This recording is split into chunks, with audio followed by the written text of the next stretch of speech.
Assalamualaikum warahmatullahi wabarakatuh. Hai, apa kabar adik-adik semua? Pada video kali ini, kita bersama-sama akan membahas mengenai teks eksposisi bencana alam banjir. Kita harus tahu dulu apa sih teks eksposisi itu? Jadi, teks eksposisi adalah tulisan non-fiksi yang isinya memuat penjelasan mengenai suatu informasi atau pengetahuan berdasarkan fakta yang sebenarnya.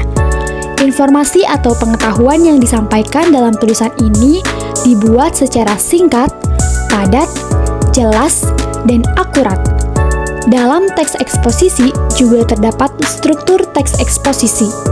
Yang pertama, dalam struktur teks eksposisi memuat judul. Judul adalah nama atau topik utama dari sebuah tulisan yang mencerminkan isi secara keseluruhan. Yang kedua, ada tesis, yaitu pendapat atau pandangan penulis yang akan dibahas dalam teks. Yang ketiga, ada argumentasi, yaitu alasan dan bukti yang mendukung tesis, biasanya berupa fakta, data, ataupun contoh. Yang terakhir, penegasan ulang. Kalimat penutup yang menegaskan kembali tesis seringkali disampaikan dengan kata-kata yang berbeda. Selanjutnya, contoh teks eksposisi bertopik bencana alam berjudul banjir.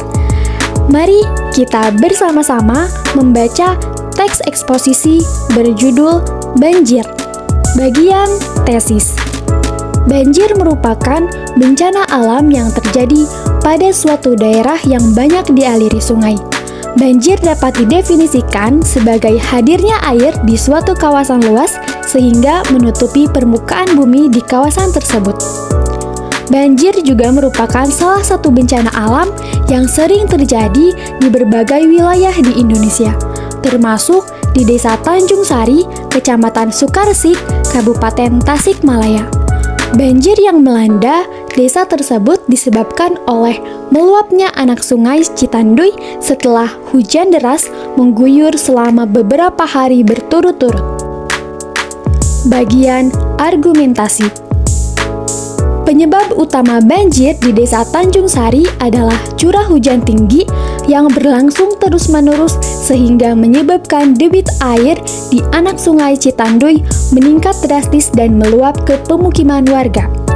Selain faktor alam, kerusakan lingkungan seperti berkurangnya vegetasi di daerah hulu sungai serta buruknya sistem drainase juga turut memperparah kondisi banjir.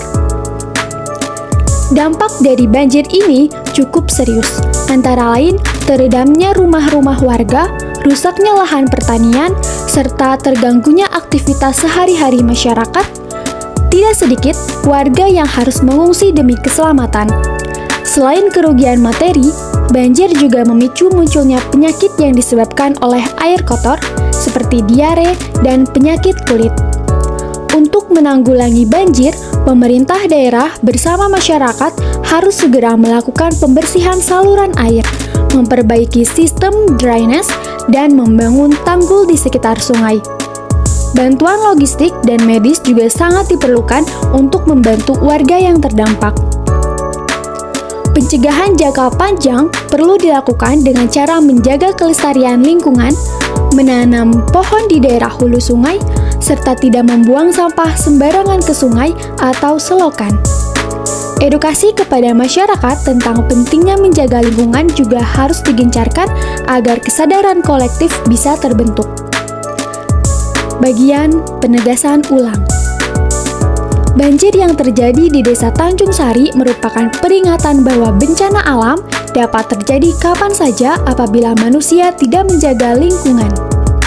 Oleh karena itu, penanganan dan pencegahan banjir harus dilakukan secara menyeluruh dan berkelanjutan, dengan melibatkan peran aktif dari pemerintah dan masyarakat.